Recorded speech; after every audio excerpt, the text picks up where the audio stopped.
Tom Wilkins, an ordinary man in his late 30s, lives a simple and somewhat mundane life. He's single, works from home as a freelance writer, and enjoys a quiet existence. The scene begins with Tom's daily routine: making coffee, checking his emails, and watering his plants. He is content with his life, although he often dreams of something more exciting. A light sense of humor is sprinkled into the scene as Tom has quirky conversations with his houseplants, showing his loneliness in a comedic way. One day, Tom notices that his next-door neighbor, whom he barely knows, is acting strange. The neighbor, Mr. Fletcher, is a reserved, middle-aged man who always keeps to himself. Tom has never really interacted with him, but something about Mr. Fletcher's behavior today catches his eye. Fletcher is carrying heavy trash bags out to his car at an odd hour, looking around nervously as he does so. Tom watches from his window, making awkward commentary to himself about how weird this is, but he doesn't think too much of it. The following day, Tom notices a foul smell coming from Mr. Fletcher's house. It's pungent and rotting, like something has died. Tom, who has an overactive imagination, jokes to himself that Fletcher must be hiding a body. But when the smell persists for days, he starts to wonder if there's something more to his joke. He tries to casually mention it to a few neighbors, but they all brush it off, claiming it's probably just a dead animal. Tom, now suspicious, begins watching Mr. Fletcher more closely. He notices Fletcher's odd hours and secretive behavior. Late-night trips to the garage, the curtains always drawn, and the sound of power tools at strange times. Tom starts to humorously connect the dots in his head, convinced Fletcher might be a serial killer. He tries to bring it up to a friend over drinks, but his friend laughs it off, dismissing Tom's theories as another one of his over-the-top ideas. One night, Tom is awoken by a loud thud from Mr. Fletcher's house. Half asleep and groggy, he goes to his window and sees Fletcher dragging what looks like a heavy, human-shaped object wrapped in a tarp into his garage. This is the last straw for Tom. He's now absolutely certain his neighbor is a killer, and his quirky monologue reflects his frantic state of mind. Tom decides he has to do something about it. In a comedic attempt to be the hero, Tom calls the police, nervously explaining that he believes his neighbor is a serial killer. The officers, however, don't take him seriously. They ask if Tom has any real evidence, and when he admits that it's mostly just strange behavior and smells, they laugh and tell him they'll look into it. The conversation is played for laughs, with Tom's escalating desperation and the cops' disinterest. Determined to gather proof, Tom sets up a stakeout from his living room window, spying on Mr. Fletcher with a pair of binoculars. He makes a lot of ridiculous comments to himself about his spy skills, but nothing particularly suspicious happens during the stakeout.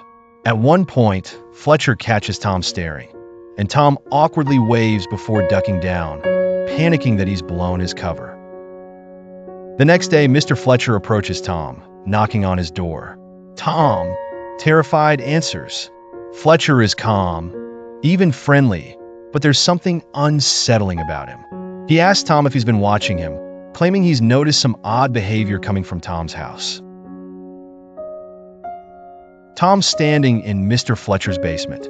He's found a locked freezer, which he believes contains the bodies of Fletcher's victims. Tom's mind races with morbid possibilities as he fumbles with the lock. The tension is thick, but when he finally opens the freezer, it's anticlimactic. It's just full of frozen food.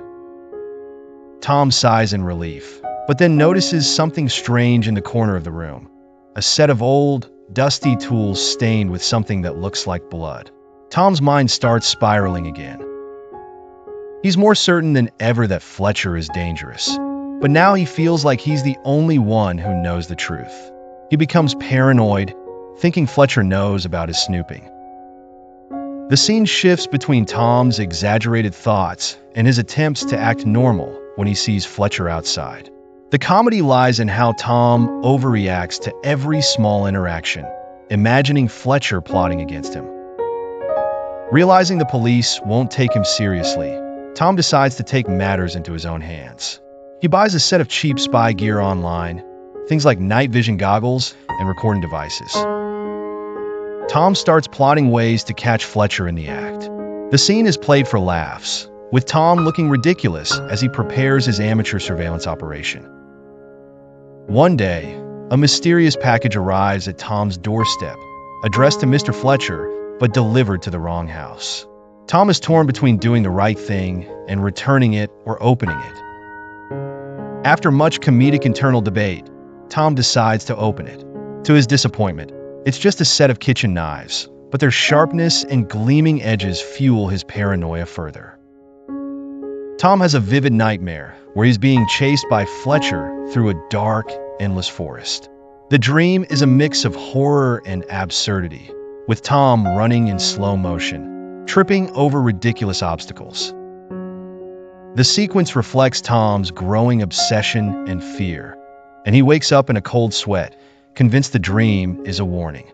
Out of desperation, Tom decides to send an anonymous tip to the local news station. He crafts a dramatic letter filled with all his suspicions, signing it with a ridiculous pseudonym like Concerned Citizen X. The scene cuts to a montage of Tom waiting for days, checking the news obsessively. Tom's friend visits him, noticing how frazzled and paranoid he's become.